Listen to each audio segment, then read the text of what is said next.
기독교는 십자가의 종교입니다. 부활의 종교입니다. 승천의 종교입니다. 그리고 기독교는 재림의 종교입니다. 2000년 전에 예수님께서 동정녀 마리아의 몸에 성령으로 잉태되어 세상에 오셨습니다. 그것을 우리는 초림이라고 이야기합니다. 구약에서 끊임없이 예언하셨던 예수 그리스도, 그분은 2000년 전에 우리의 죄를, 인류의 죄를 용서하시기 위해서 이 땅에 오셨죠. 그리고 예수님은 또 말씀하신 대로 마지막 때에 구원받은 백성들을 하늘로 옮기시기 위해서 이 땅에 다시 오시는데 그것을 재림이라고 합니다. 주님이 다시 오실 때 저와 여러분들은 하늘로 들림을 받아 영원한 하나님의 나라에 이르게 될 줄로 믿습니다. 다시 오시는 주님. 사도행전 1장 11절 말씀 보면 예수님께서 승천하실 때 제자들과 500의 형제가 승천하던 예수님 모습을 이렇게 하늘을 바라보며 쳐다보던 장면이 나옵니다. 그때 천사들이 말합니다. 갈릴리 사람들아, 어찌하여 하늘을 쳐다보느냐? 너희 가운데서 하늘로 올려진 이 예수 그리스도는 하늘로 올라가심을 본 그대로 다시 오실 거다라고 말하였습니다. 주님은 하늘로 올라가신 대로 다시 오십니다. 분명히 오십니다. 그 약속을 믿고 승리로 살아가시기를 축복합니다.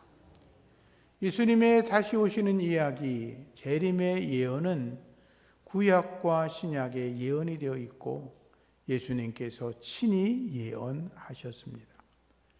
요한복음 14장 1절 이하 말씀 보면 예수님께서 제자들에게 이렇게 말씀하죠. 너희는 마음에 근심하지 말라. 하나님을 믿으니 또 나를 믿으라. 그러십니다. 내가 너희들을 위해서 하나님 나라에 올라갈 거야.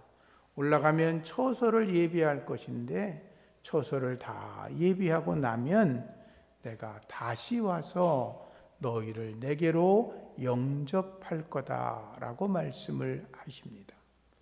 주님은 하나님 나라의 처소를 예비하신 뒤에 다시 이 땅에 오셔서 우리를 그 하나님의 나라 천국으로 인도해 주신다라고 하는 것입니다.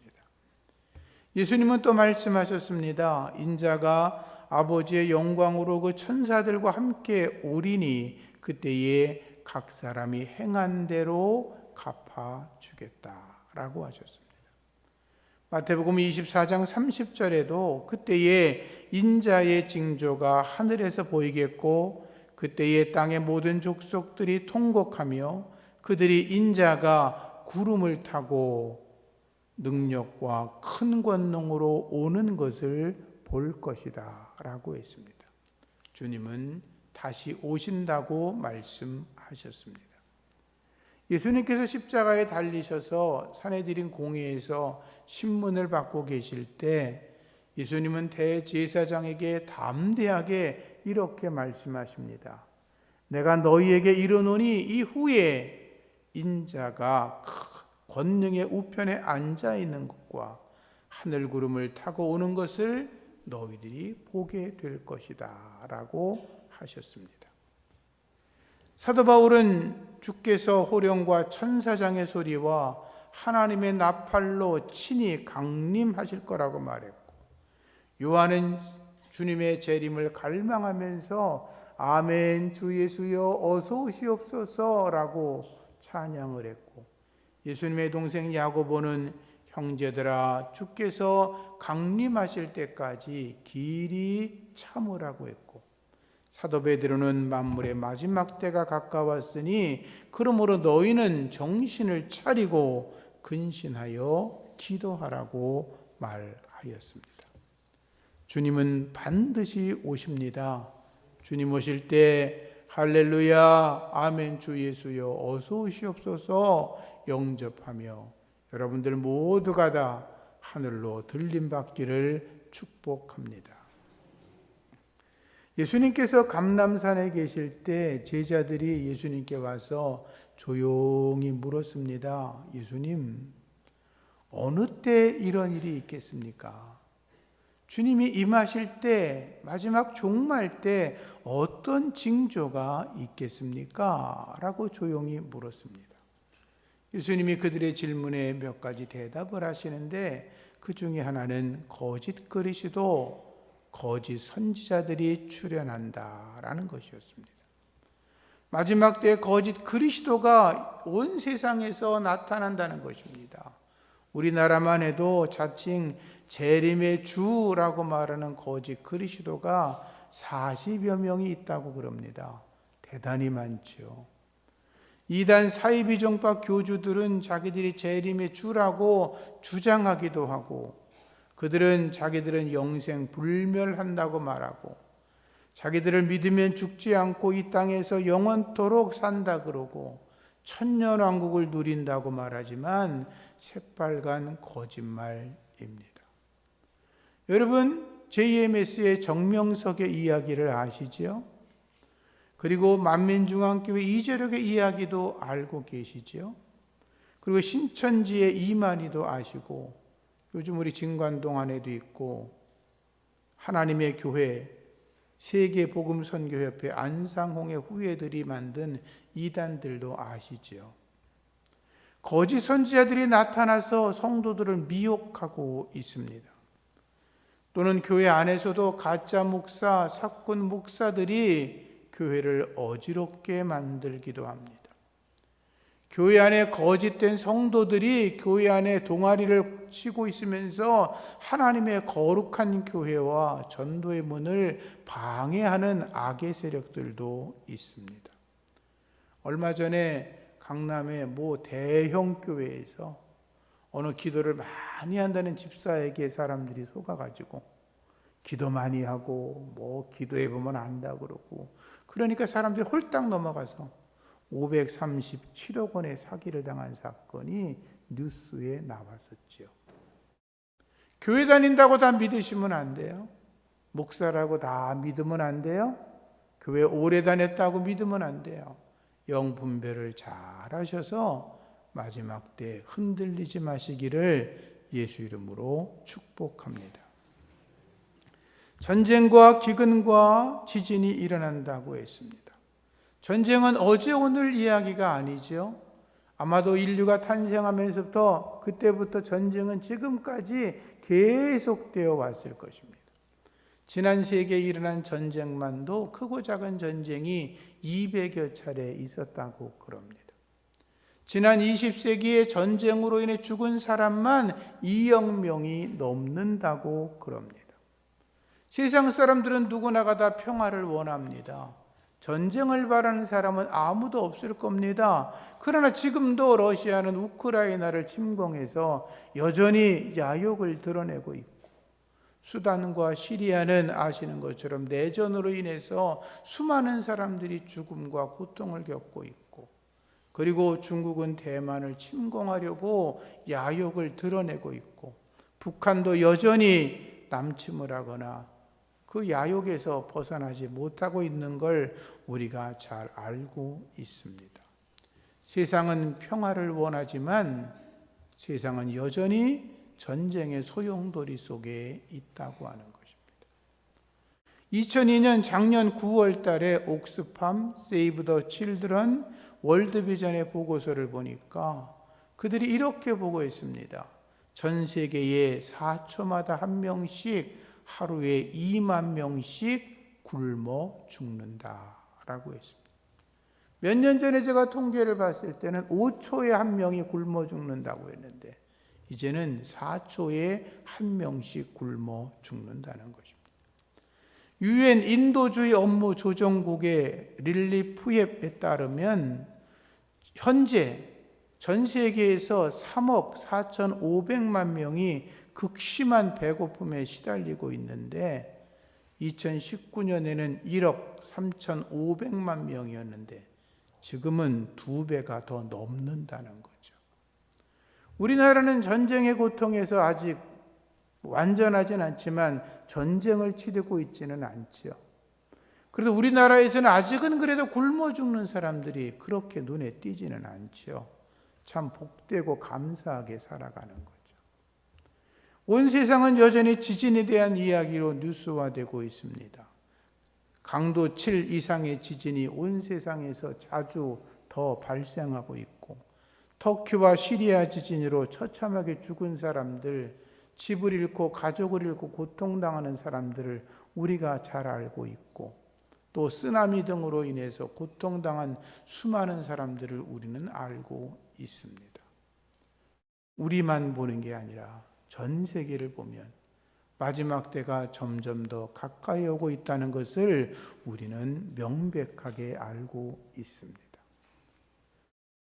예수님께서 이런 말씀을 하셨습니다. 9절에 보시면 그때의 사람들이 너희를 환난에 넘겨주겠으며 너희를 죽이리니 너희가 내 이름 때문에 모든 민족에게 미움을 받으리라 라고 하였습니다.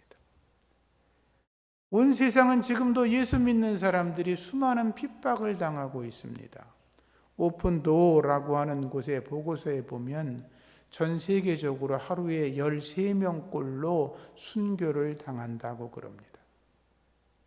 매일 12개의 교회 건물이 공격을 받고 있고 매일 12명의 기독교인이 부당한 이유로 체포되거나 투옥되고 있다고 합니다. 그리고 하루에 5명이 납치되고 있다고 보고하고 있습니다. 이 보고서는 전 세계 기독교인들 8명 중에 1명이 박해를 받고 있고, 아프리카의 기독교인들은 6명 중에 1명이, 아시아에는 5명 중에 2명의 기독교인들이 고통을 당하고 핍박을 당한다고 하였습니다. 박해가 심한 나라 10나라는 북한, 아프가니스탄, 소말리아, 리비아, 파키스탄, 에리트리아, 예멘, 이란, 나이지리아, 인도의 순서였습니다. 이 땅은 여전히 예수의 이름으로 박해받는 사람들이 가득하다라고 하는 거죠. 온 세상이 불법으로 성해진다라고 주님이 말씀하셨죠. 디모데후서 3장 1절로 5절 말씀 잘 들어보십시오. 이것을 알라. 말세에 고통하는 때가 이르리니 사람들은 자기를 사랑하며 돈을 사랑하며 자긍하며 교만하며 회방하며 부모를 거역하며 감사하지 아니하며 거룩하지 아니하며 무정하며 원통함을 풀지 아니하며 참소하며 절제하지 못하며 사나우며 선한 것을 좋아하며 배반하며 팔며 조급하며 자고하며 쾌락 사랑하기를 하나님 사랑하는 것보다 더하며 경건의 모양은 있으나 경건의 능력을 부인한다라고 했습니다. 어느 것 하나 틀린 말씀이 있습니까? 2000년 전에 기록된 말씀이 지금 어느 것 하나 잘못되거나 틀린 말이 있습니까? 우리는 깨어 경성해야 될 줄로 믿습니다. 불법을 행하는 자들로부터 돌아서야 합니다. 하나님의 사람으로, 빛의 사람으로 살아가야 하는 것입니다. 예수님의 오심에 대한 또 하나의 예언의 사건은 이스라엘의 독립입니다. 이스라엘은 AD 70년에 로마에게 멸망을 당했습니다.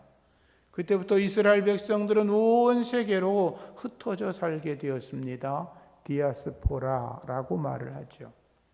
그러다 1948년 5월 14일에 다시 유대 이스라엘 땅에, 팔레스틴 그 땅에 이스라엘을 세우고 독립을 선언합니다.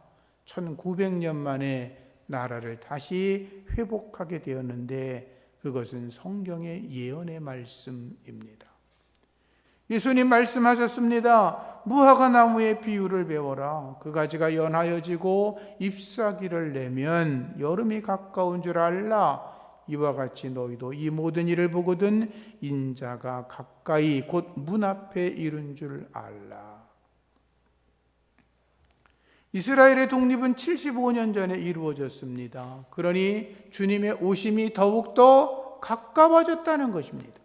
문 앞에 이르렀다는 것입니다. 그래서 우리는 더욱더 정신을 차리고 주님의 오심을 기다려야 할 것입니다. 성경은 예언의 책입니다.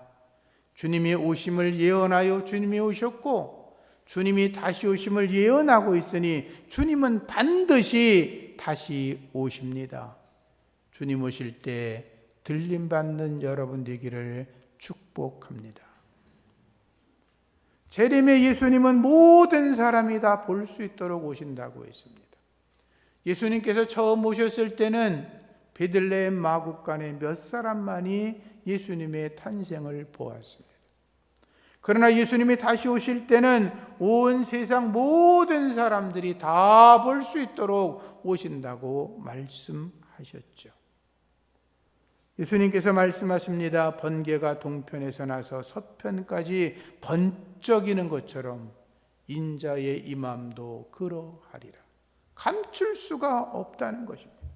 모든 사람이 다 볼 수 있도록 오신다는 것입니다. 적그리스도가 거짓 선지자들이 자기가 자칭 메시아라고 말하지만 그들 자기 혼자 떠드는 거지.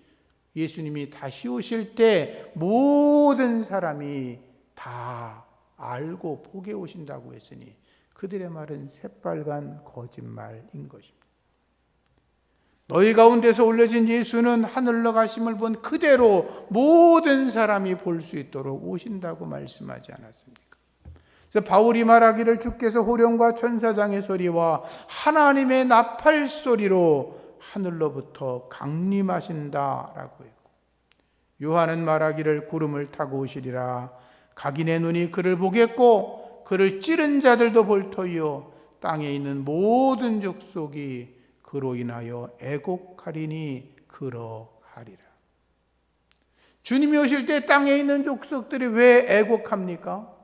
여러분처럼 예수를 온전히 믿고 있는 자들은 하나님의 나라의 주인공이 될 것이지만 예수를 부인하고 믿지 않고 있는 자들, 예수를 믿어도 준비하지 못하고 있는 자들은 애곡하는 날이 올 것이라는 말씀이지요. 주님은 도적같이 오신다고 했습니다. 생각지 않은 날, 알지 못하는 시각이 오신다고 했습니다. 그날과 그때는 아무도 모르나니 천사들도 모르고 나도 모르고 오직 하늘에 계신 아버지께서만 아신다고 예수님은 그렇게 말씀하셨죠. 혹 여러분을 아는 사람 어떤 이가 뭐 좀 잘나고 유명하다는 어떤 이가 예수님 오시는 날이 몇 년, 몇 월, 며칠이라고 말을 하면 등 돌리고 돌아서야 될 것입니다. 그것은 거짓이기 때문에 그렇습니다. 예수님은 심판의 주로 오십니다. 마태복음 25장에 세 가지 비유가 있습니다. 열처녀 비유, 달란트 비유, 양과 염소의 비유. 그 세 가지 비유를 보통 천국의 비유라고 말하는데 반대로 심판의 비유라고도 말합니다. 믿는 자들은 천국에, 믿지 않는 자들은 심판받아 지옥에 떨어지기 때문이지요. 열처녀 비유는 신랑을 기다리는 10명의 처녀의 이야기입니다. 신랑이 예정보다 늦게 오게 되었습니다. 그런데 5명의 처녀는 졸다가 10명의 처녀 전체가 졸다가 신랑이 온다라고 말하니까 5명의 처녀는 자기들이 준비했던 기름을 등불로 다시 밝혀 신랑을 맞이합니다. 5명의 처녀는 신랑이 온다라는 이야기를 듣고 불을 켜려고 하는데 기름이 없었습니다. 기름을 준비했던 5명의 처녀는 신랑과 함께 잔치자리에 들어갑니다. 기름을 준비하지 못한 여인은 들어갈 수가 없어서 문 밖에서 막 두드리며 들여보내달라고 말을 하는데 신랑이 말합니다. 나는 너희들을 알지 못한다. 모른다는 겁니다. 이거는 우리들에게 하는 말입니다. 믿지 않는 사람에게 하는 말이 아니라 신랑이 온다고 하는 거 다 알지 않습니까? 재림이 온다는 이야기를 다 우리 알고 있지 않습니까? 언제 오실 줄 모르는데 준비하고 있던 사람들은 주님이 오신다라고 하니까 아멘 할렐루야 어서 오시옵소서라고 준비하여 그분을 맞이하는데 영적으로 준비가 되지 않은 자들은 어쩔 줄 모르다가 하나님의 나라에 들어가지 못한다는 거 아닙니까? 달란트 비유는 그런 것입니다. 주인이 돌아와서 회계 결산을 하니까 10달란트를 돌려드리고 4달란트를 돌려드립니다. 주인이 기뻐서 말하죠. 착하고 충성된 종이라고. 너무나 잘했다고. 나와 함께 혼인잔치에 즐기자고 이야기를 합니다. 그런데 1달란트를 가지고 온 자에게 책망하십니다. 악하고 게으른 종. 3명 다 주인에게 사랑받는 제자들이었습니다. 그런데 2사람은 주인의 사랑을 끝까지 받아 칭찬받고 천국에 이르렀고, 사랑받던 1명의 종은 끝까지 충성하지 못하다가 슬피 울며 이를 갈게 된 거지요. 양과 염소 비유도 마찬가지입니다. 예수님 말씀하십니다. 너희들이 나한테 내가 줄일 때 너희가 먹을 걸 줬어. 목마를 때 마실 것을 주었으니 고마워.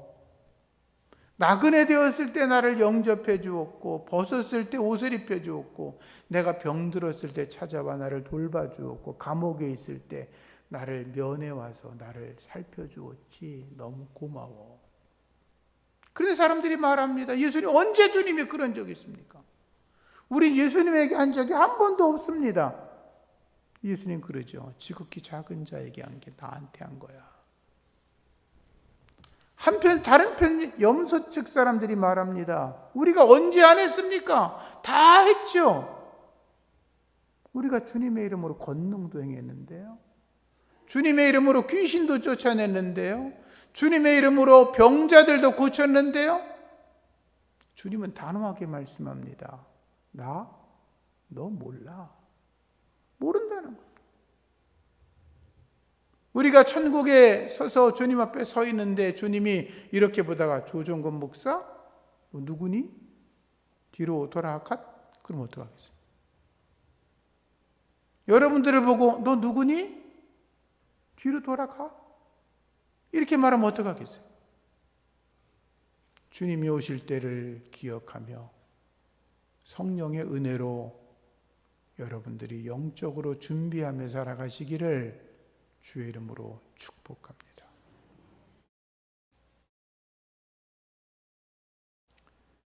예수님이 이렇게 말씀하셨어요. 인자가 아버지의 영광으로 그 천사들과 함께 오리니 그때에, 잘 들으세요, 각 사람의 행한 대로 갚아주겠다. 우리가 행한 대로 갚아주겠다는 것. 계시록 22장 12절 말씀에 보라 내가 속히 오리니 내가 줄 상이 나한테 있어. 그런데 각 사람에게 그의 일한 대로 갚아주리라.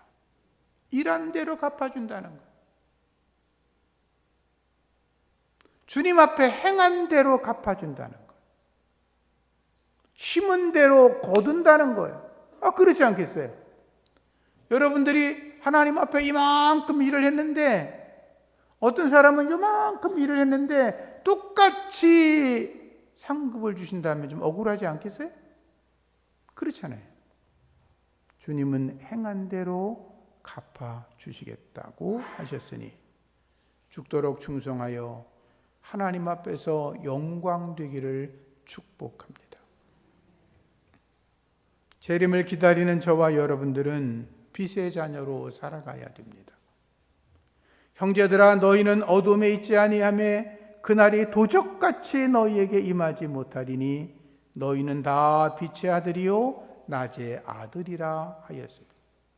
우린 어둠에 속한 자가 아니라 낮에 속한 자입니다. 어둠에 속한 자가 아니라 우린 빛에 속한 자들입니다. 그렇게 믿으시면 아멘. 그렇습니다. 하나님은 빛이십니다. 예수님도 빛이십니다. 우리는 빛의 자녀입니다.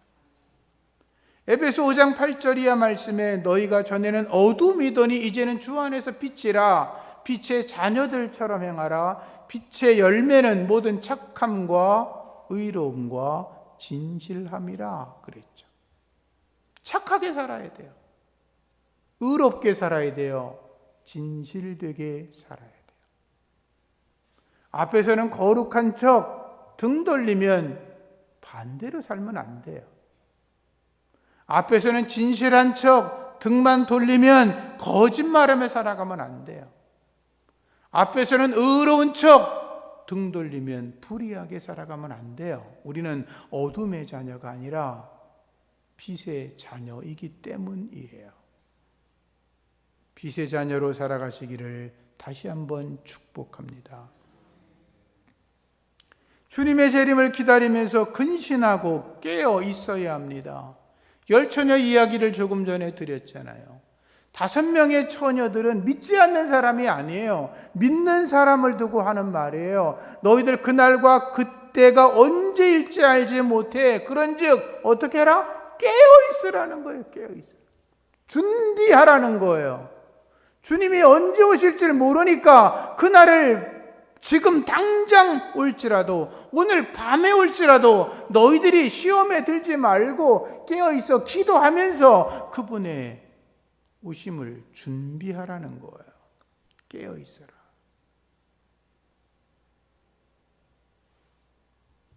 이런 말씀을 드리면 어떨지 모르겠지만 저나 여러분들이 하고 싶은 거 다 하고 놀고 싶은 거 다 하고 세상 말로 자고 싶은 거 다 자고 돌아다니고 싶은 거 다 돌아다니고 그러고 나면 주님의 일은 언제 합니까?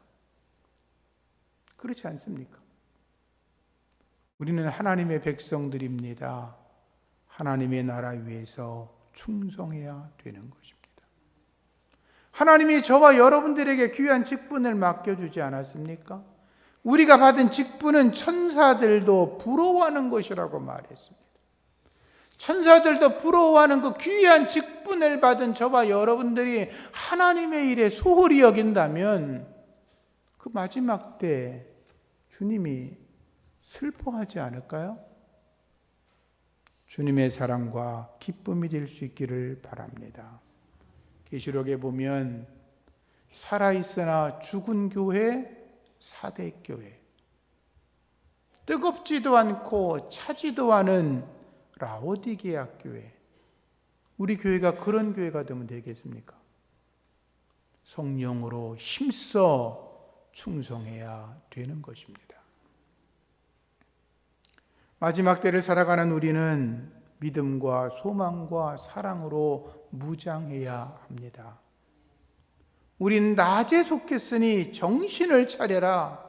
믿음과 사랑의 호심경을 붙이고 구원의 소망의 투구를 쓰라고 그렇게 말씀하였습니다. 그런즉 믿음, 소망, 사랑 이 세 가지는 항상 있을 것인데 그 중에 제일은 사랑이라. 믿음과 소망과 사랑으로 무장하라는 거예요. 하나를 덧붙이면 항상 기뻐하고 쉬지 말고 기도하고 범사에 감사해라. 항시범의 신앙으로 살아가라는 거죠. 그렇게 살아가면 승리합니다. 그렇게 살아가면 마귀가 공격하지 못합니다. 그렇게 살아가면 하나님이 기뻐하십니다. 그렇게 살아가면 하나님이 복 주십니다. 여러분의 가정에 좋은 일이 가득하게 될 것입니다. 말씀을 정리하겠습니다. 예수님은 천국 복음이 모든 민족에게 증언되기 위하여 온 세상에 전파되리니 그제야 끝이 오리라 라고 하셨습니다. 주님의 때를 앞당기는 방법은 하나입니다. 전도하는 겁니다. 선교하는 겁니다. 내 가까운 사람들, 예수 믿지 않는 사람들에게 복음을 전하는 겁니다. 예수 믿으라고 이야기하는 겁니다. 그리고 내가 갈 수는 없지만 선교사로 나가 있는 사람들에게, 그리고 앞으로 자라나는 주의 종들, 목회자들 또는 신학생들, 그들을 위하여 끊임없이 그들을 돕고 협력하여 하나님의 사람으로 세워나가는 것입니다. 그들이 땅끝까지 이르러 하나님의 복음을 전해 천하보다 더 귀한 영혼을 구원하기 위해서 저와 여러분들이 도우며 헌신하는 것입니다. 그것이 주님이 오시는 날을 기대하고 바라는 것이지요. 전도 예화 중에 이런 게 있습니다. 옛날 소련 시대 때 어느 목사님이 기차를 타고 가다가 자기 앞에 앉은 사람을 전도하기 시작했습니다. 근데 그 사람이 이제 목사님이 전도하는 이야기를 듣다가 자꾸 이렇게 짜증이 났는지 그 복음 전하는 걸 거부를 계속하니까 목사님이 답답했든지 성경을 이렇게 펴가지고 여기 좀 보라고, 읽어보라고, 여기 하나님이 당신을 구원한다고 그러지 않았냐고 막 그러니까 앞에 앉은 사람이 무슨 생각이 났는지 화가 나가지고 성경을 뺐더니 창밖으로 집어 던졌습니다. 목사님이 얼마나 화가 났겠어요? 그렇지만 화를 낼 수는 없고 상대방은 씩씩거리니까 더 이상 전도를 하지 못하고 마음이 아파서 그냥 집으로 돌아갔습니다. 그리고 한 5, 6년 지났습니다. 어떤 사람이 목사님 댁을 찾아와서 문을 두드립니다. 무슨 일이냐고, 어디서 오셨냐고. 그랬더니 그분이 이제 들어와 이야기를 합니다. 저희 동네에는 교회가 없습니다. 예수 믿는 사람도 없지요.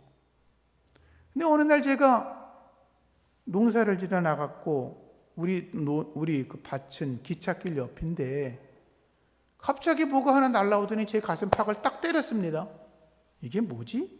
하고 주워 보니까 책인데 보니까 글씨가 잘 써 있어서 우리 집에 읽을 책도 별로 없어서 심심할 때마다 책을 읽다 보니까 성경인 걸 알게 되었고 예수님을 알게 되고 구원을 받았다는 거예요. 세례를 받고 싶어서 사람들에게 여기저기 수소문을 해보니까 이 동네에 교회가 있고 목사님이 있다 그래서 찾아봤으니 세례를 베풀어 달라고 이야기를 했다는 것입니다. 신기하지 않습니까? 우리가 복음을 심으면 하나님께서 열매 맺게 하실 줄로 믿습니다. 바울이 말하지 않습니까? 나는 심었고 아볼로는 물을 주었고 자라게 하시는 분은 하나님이시다. 우리는 심는 겁니다. 뿌리는 겁니다. 내가 열매까지는 볼 수 없을지라도 우리가 부지런히 복음의 씨앗을 심고 다니면서 우리 주변 사람들에게 예수 믿으라고, 하나님을 믿어야 한다고, 구원받아야 된다고 부지런히 복음을 전하면 언젠가는 하나님께서 그 씨앗들이 싹이 나게 하고 자라나게 하셔서 구원의 길로 이끌어 주실 줄로 믿습니다. 그게 우리가 해야 될 일입니다. 이제 교회에서는 5월과 6월에는 전도 집중의 달로 정했습니다. 여러분들이 복음 전도에 열심히 해주시고, 내가 전도했다 그래서 그 사람이 교회 안 나온다고 낙심하지 마세요. 우리는 전했으면 그것으로 훌륭한 일을 감당하신 것입니다. 주님은 반드시 다시 오십니다. 언젠지 할 수 없지만 반드시 오십니다. 그때 여러분들이 아멘, 할렐루야, 어서 오시옵소서라고 주님을 맞이할 수 있기를 예수 이름으로 축복합니다. 하나님 감사합니다. 아멘. 주 예수여 어서 오시옵소서. 나를 구원하여 주시옵소서 고백하게 하시고, 또 우리가 주님의 오심을 길을 준비하며 세례 요한이 예수님의 길을 예비했던 것처럼 우리도 주님이 오시는 길을 예비하기 위하여 복음을 부지런히 전하는 믿음의 사람들 되게 하여 주옵소서. 예수님 이름으로 기도합니다. 아멘.